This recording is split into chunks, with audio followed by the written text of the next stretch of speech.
எனக்கு தெரியும் நீ இங்க தான் எங்கேயோ மறைஞ்சிருக்க. நாங்கெல்லாம் உனக்கு என்ன துரோகம் பண்ணோம்?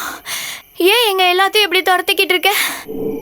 எங்க ஃப்ரெண்ட் ஆனா என்ன பண்ணா? அவ உடம்புக்குள்ள ஏன் இப்படி புகுந்திருக்க?